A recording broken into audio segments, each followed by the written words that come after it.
Hello, everyone. Welcome to another episode of Gray Matter.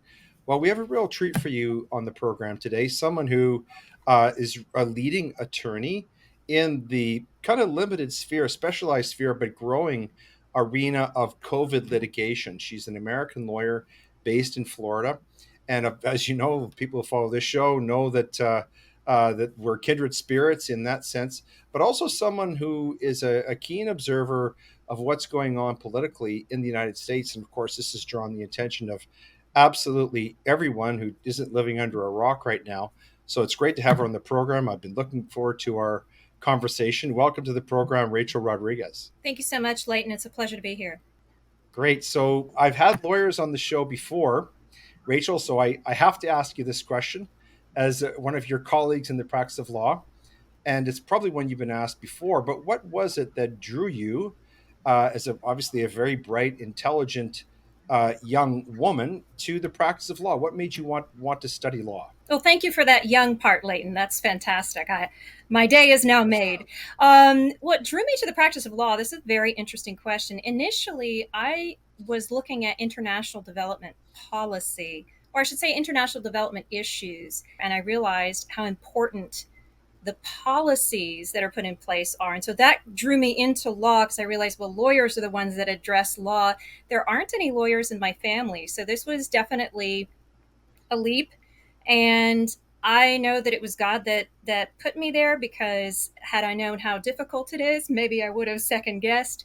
But interestingly, I never did end up getting involved in international law and policy. I did do immigration, but I ended up doing a lot of domestic civil litigation in some niche areas with some interesting cases, which most of the stories of attorneys that are working in these cases are coming from a broad civil litigation background, because what we saw in the last 4 years is unprecedented lawlessness. I mean, it's hard to even parse through the Mm-hmm. manure and figure out where can we even start. So I credit God for putting me in this space at this time. It's a wild ride for a legal practice, but it's really wonderful at the same time. Mm-hmm. And I guess drilling down further, you've told us why you wanted to be a lawyer. Obviously, there are lots of different ways in Florida to make a living as a lawyer.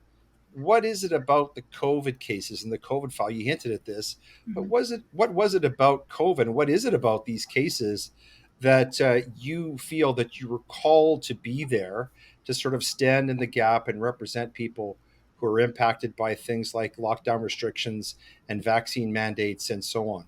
Well, to be honest, because it was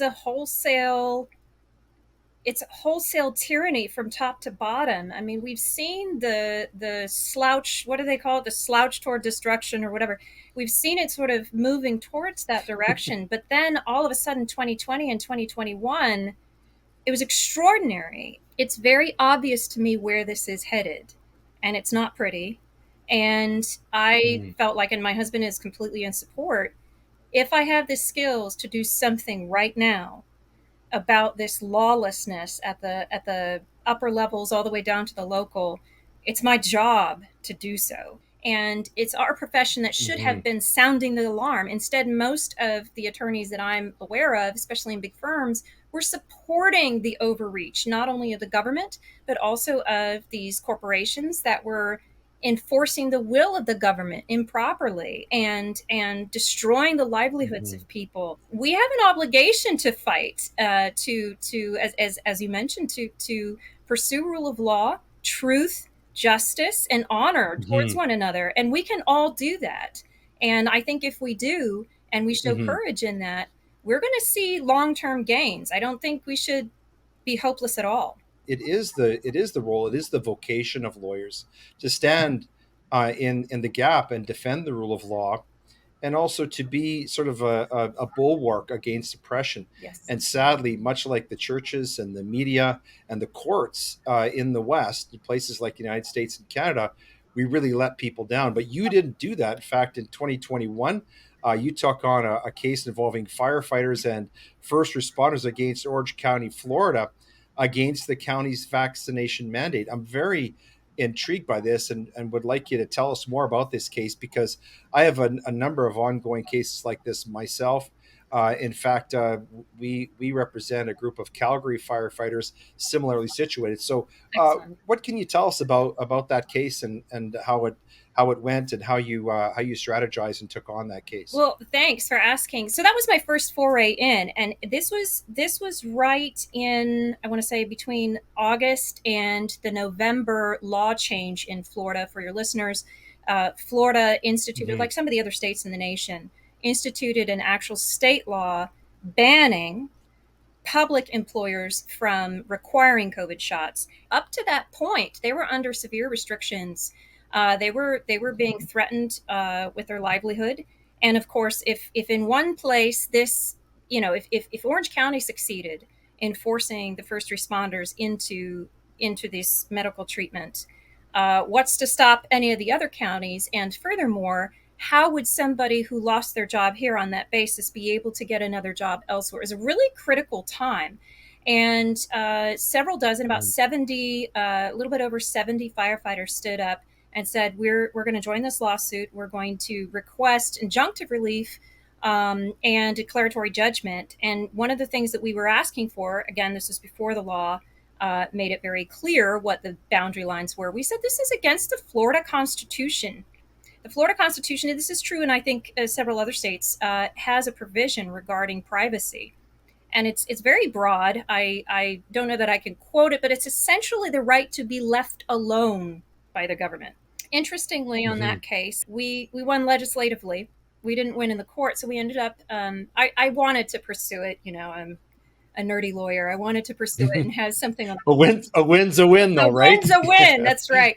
And but unfortunately, out of that, the one person, there were firefighters that were permanently harmed. Some who had constructive termination. They Mm, essentially retired early so they would avoid this, and they took a hit in the stock market on their retirement. There were others who did take the shots to keep their jobs, and they're injured.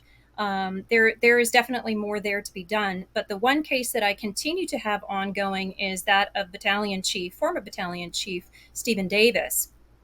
He lost his entire career because he stood up for those under his command. He was ordered in accordance with this mandate. He was ordered to discipline certain people under his charge. He got a list. Here are the people that you have to give written reprimands to because they did not follow this mandate. And he said that's unlawful. You can't discipline people who have religious objection, have asked for accommodation, who have medical right. medical accommodations that they've requested. Those have to be processed. You're not allowed to do that. This is in contravention of their constitutional rights. He laid that out, and of course he was one of the plaintiffs in the case that you asked me about, the broader state case. And so he Hmm. already knew that what we were. And this is the other thing, Lane. The state came in as an amicus to that case. So it's very clear that the state believed we were correct and that what the county was doing was unlawful. There wasn't a question about that on various grounds. But Hmm. nonetheless, he was made an example of. And it has gotten so bad that we're Hmm. aware that, and so we filed, it was moved to the middle district, so it's in federal court under, essentially under retaliation causes of action. But it's been so bad in Orange Hmm. County that we're aware that they're using the facts of his case essentially as a litmus test as to whether other people are eligible for promotion to higher positions. If they agree with Stephen Davis, and therefore, in Wow, my opinion, the rule of law and the protection of subordinates from unlawful orders, they will not be promoted. That's egregious. incredible. Yeah, it is. And one of the bizarre things, really absurd things about imposing these vaccine mandates on people like firefighters is that, of course, the people who are imposing this and violating individual rights and freedoms are saying that it's in the name of safety. But when you put that many firefighters That's right. out of work, you're endangering the safety of an Absolutely. entire community, Absolutely. because you're down that many people. You might be able to replace them, but you're not replacing them with people who have the level of experience like the gentleman you were just describing. And so you're really causing a much more tangible and much more measurable safety concern than COVID ever was. And but I guess that really points to the truth about COVID Yes. 19 in Yes. terms of the restrictions. And that is, I think you'd agree with me, a deeper agenda at work that started before COVID, uh, expanded, exploded perhaps during COVID, but we're seeing that actually played out and actually being extended now Yeah. into other forms of legislation, therefore other forms of litigation. Are you finding this in your practice at all? Absolutely. And I wanted to point out one interesting thing about exactly what you said, and it just ties all of this in together about different agendas. I believe it's the Bacon case out in the Ninth Circuit. We finally are starting to get some good news, right, in 2024 from the circuit courts. But I believe it was that case, correct, where the firefighters were fired improperly for their religious beliefs. Um, but in order to then fill in their slots, firefighters were brought in from neighboring counties and departments who had exemptions. So it's very obvious that this wasn't about somebody being Right. unvaccinated or not getting an exemption. It was Hmm. actually about discrimination against people for their religious views. We continue to have to fight within the court system. It's what we have. I think it's still one of the best systems. But what we're seeing is that the the bench is also subject to what the society has been subjected to. So where there's deception, where there is, I think it's called a mass panic or moral panic. You know, people are people, and they're subject to these things, and they're sensing these things, and so that's having an effect on the ability with sobriety to address legal violations and uphold the rule of law and Hmm. ensure that individual rights are not trampled, even in a state of mass panic. So I'm really pleased to see some of these Hmm. cases that have come down from various circuits. I'm hopeful that a few of my cases right now in the 11th Circuit will join that merry band and indicate that no matter what's going on, this is the law, these are individual rights, and it behooves us as a society to ensure that those rights are not trampled on, regardless of what is going on around us.